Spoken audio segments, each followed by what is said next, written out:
understatement right now, guys. Finally, after the 7-month giant ordeal, truck's home. It runs and drives. And gosh, does it feel weird to be saying all that again. I never thought I'd actually be back with this, and I'm beyond happy, guys. Like, 7 months of fighting this gremlin and chasing after all these problems, and we're finally at the end of this, for the most part. I'll get into that in a minute, but the truck's home. I'm so excited to have it back. We're gonna go over what all has been done, what all is new, and pretty much talk about this entire process, because I honestly didn't film at the shop like I'd wanted to, because I honestly didn't expect to be taking it home today. I was pretty much needed a ride there. No one was available at the time. And then I got a surprise from my cousin who was like, hey, I've got you covered. I'll come get you from work, we'll go get it. So thank you, Mackay, my cousin, who I've done videos with many years ago. If you guys watched any old Florida vlogs from, like, I believe 2017, you'll see my cousin Mackay and all that stuff. Probably, he was a lifesaver today. And, I love all my cousins equally, but that was definitely a big help today. So let's get right into it, guys. The Sport Trac's home. First things first, we got to give the Sport Trac back what is rightfully it. So that involves this guy. I took this out the day that it caught on fire, and pretty much just to kind of deter thieves, where I left it in town at the place that caught on fire overnight. And I wasn't very keen on leaving this here to possibly get stolen. This is a very expensive item, and I'd rather not lose it. And of course, I've got my sunglasses. I need to go back in it.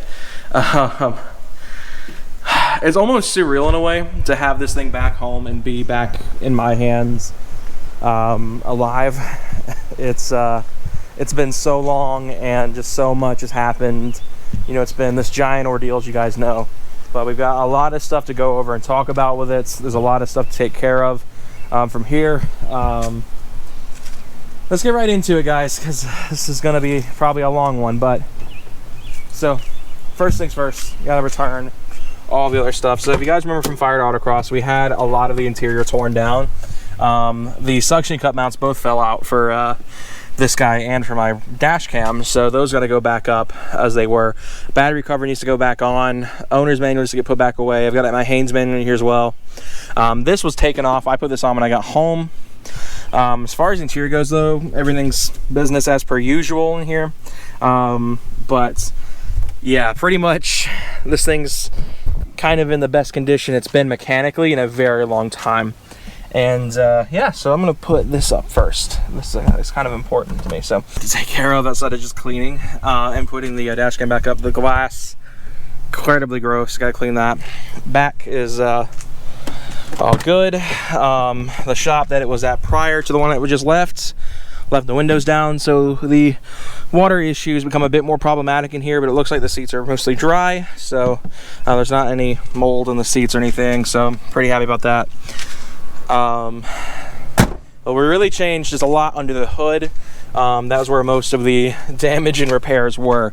So for the rundown, for those who are new and have never heard this story before, December 20th, I was on the way to a Christmas party in a town about an hour away from here, and I noticed my trans temps were getting rather hot, and I was very concerned. I was very weary of it. I was like, I'm just gonna limp this thing, we're gonna park it, take a look at it, drive it home. I figured it was just traffic. It was a busy traffic day. That day was right before Christmas, so obviously traffic's gonna be kind of heavy during that time period. But as we got closer, I noticed the temps were still skyrocketing, and I started taking measures to try to mitigate it.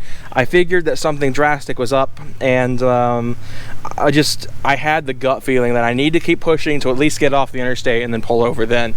And I'm glad I did, because it was a very it was a life-saving decision there for sure. So I kept pushing. Trans temps were skyrocketing. It was getting worse and worse. I was losing the ability to move very much. It pretty much was like a worn-out clutch on a manual transmission car. If you've ever been in a car with a bad clutch, that shuddering kind of feeling. Pulled off the interstate and managed to limp it up a hill. It would not go any further, so I limped it as best I could into a parking lot. and parked it, and sure enough, blaze was forming right underneath the wiper motor here on this side, around the brake booster. And that started a line of events that, on top of the transmission failure, put it into the shop for 7 months almost. And now it's home. It came back for about a month or so. We did a couple videos with it trying to get it running again. Backfired horribly. So we sent it to the shop, B's Garage, who took very good care of this truck. And while it was gone a while, they made sure that every single problem area was addressed and repaired. So let's get into what all I've done. So first off, right here, I'm actually seeing this for the first time. For those who are aware of the 5R55E's biggest Achilles heel, it's poor design and cooling. 5Rs are notorious for having failures due to overheating. If you're towing heavy stuff especially, which you really should not do with one of these trucks, you know, like four-wheelers and jet ski, stuff like that, this can handle it fine. But if you're towing anything heavier than that, dumb idea, don't do it. Your transmission will thank you later. This new cooler on here was pretty much taken because the original factory cooler was destroyed. It was not destroyed in the fire, but we believe that the original shop that did the transmission job, again, not naming names because I don't want to get a lawsuit in my hands, we believe they kind of did some shady stuff and did not clear out the cooler, which may have led to the temps being as high as they were, and eventually to a full failure of the transmission. They said it was nothing short of sludge, metal, you know, all that crud building up over time is going to cause the fluid to get choked and eventually cause premature failure like what we had. Keep in mind, this transmission that was just in it had about 9,000 miles before it failed. 9,000. So it was this big ordeal, and they replaced every single bit of transmission related parts in this truck, adding this cooler on the side, cleaning the original cooler, brand new lines, brand new fluid, brand new transmission built by a Ford Master Tech, meaning that this is effectively as close as you can get without buying a factory transmission, factory Ford transmission. And that is probably the bestest part about this whole ordeal, is that I've got a transmission that I know is going to last and never give me problems like the previous transmission did. In fact, I drove all the way here, only one slip. Whereas with the older transmission that just went out earlier, back in December, it slipped almost every single day I drove it. And this transmission is bulletproof. It shifts really solidly. I'm very impressed so far. The little bit of driving I've done with it, I'm kind of babying it and being very careful with it for the next little while until I'm ready to start hammering it again and beating the absolute snot out of this thing like I used to. I'm just trying to be careful with it. What else is done? I'm trying to think. Obviously, you guys can tell the main harness has been messed with. They were checking everything to make sure there was no electrical damage to the truck. I don't know what these wires right here are.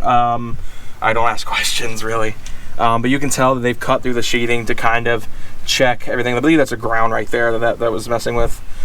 They kind of once overed everything to make sure that this truck was going to be safe to drive. That's kind of our big mission, was to make sure it's safe. We don't want to have a repeat of what happened and eventually take the entire truck with it, like we almost had. And that brings me to why I had this gut feeling to not stop on the interstate, and I listened to it, and I'm glad I did, because I was told that where I was on the interstate, if I'd stopped and pulled over with that fire going, it was it was like pretty much extremely possible, if not completely what was going to happen, can't think of the word off the top of my head, that it would have gone up and burned the entire truck down and taking everything with it.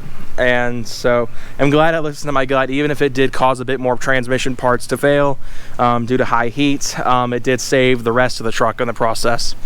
And if that had happened, this whole ordeal would have never happened, and you know, this truck wouldn't be here, and who knows what would have happened really with that. So, you know, thankful that I listened to that gut feeling. I got off the interstate, I parked it, dealt with the fire at a restaurant that had a fire extinguisher, and you know, this entire ordeal, while it was long, tedious, and expensive, in the end appears to have been worth all the hassle. So that's kind of the rundown of what's all new and improved. Let's talk about some little gremlins and stuff that are still need to be addressed, which is one gremlin that I noticed on the way home, and pretty much so minor that I'm not even concerned really. So, well, I mean, I'm a little concerned, but the wipers, for some odd reason, have developed a mind of their own. I was driving it home and randomly out of nowhere, they started turning on and started wiping. And I was like, okay, that's weird. And then they stopped. And so I went to turn the wipers on manually, and they were only moving a touch at a time each time I clicked it up a speed, until I got off of intermittent and went to full, just normal wipers where they're just constantly on, in which case they started, you know, doing their thing. I didn't test past that, so there's obviously some sort of weird wiring gremlin in there, which is why also the exterior of the windshield is so dirty.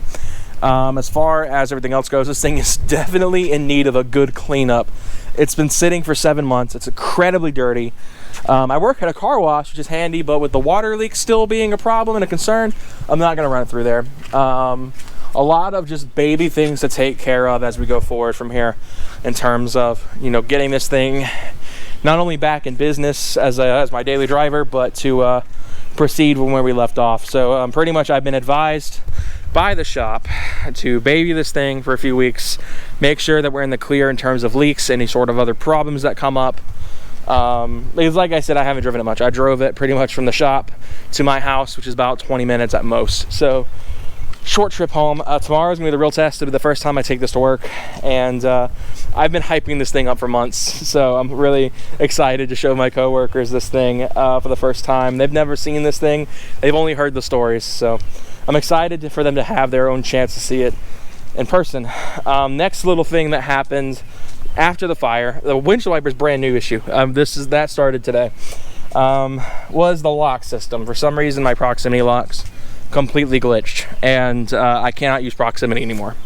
It kept locking itself with the key in the car, and I was not about that, so, as I don't think anyone would be if their proximity was acting up. So I found a way to disable that and turn that off. For those who don't remember my original video, I said I don't know how to do that, and I wish I would know.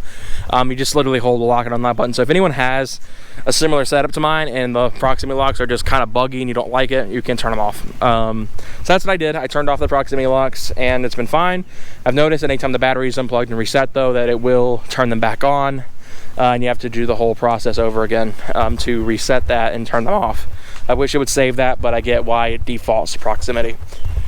But yeah, if you guys saw the video, the last video, you guys would know pretty much the rundown of what's to come in terms of parts. I've got a sound system ready that I'm currently in the process of fully speccing out, but I've got the front door speakers already, or the back, they're the same size. I've got my big AM intake, which we will get retuned for eventually once I verify this is working. Apologies for the voice cracks and stuff like that. I was where I work, you have to yell over the tunnel at the car wash I work at, and I did that a lot today, so my voice is a little bit goofed. But of course, maintenance things are my main priority right now, is cleaning it, getting it cleaned up and looking better.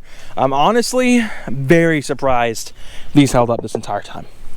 Like I said, this truck has not seen an inch of soap or pretty much water outside of rainwater this entire ordeal.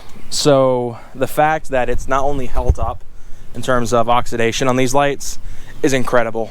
I'm very impressed with that. The paint, shoddy as it always has been. I mean, really, like, it's ready to go again. I'm really excited to just have this thing home, start the build back over from where we left off before, and continue on. So I know this whole thing was a giant mess, and I thank all of you guys for sticking by me through all this, because I know so many people were frustrated that there wasn't any Sport Trac content for so long, and I'm glad to say it's back and better than ever. I'm really excited to get back to it with this thing again, and I hope you guys are just as excited as I am, because we've got a lot of work to do, and it's only the beginning, guys. We've still got some stuff to do before this build's done, and I'm really excited to get back to it and those wasps, sorry, get back to it and get this thing wrapped up. So for now, guys, I'll catch you guys later. Have a fantastic day. Thank you guys for watching.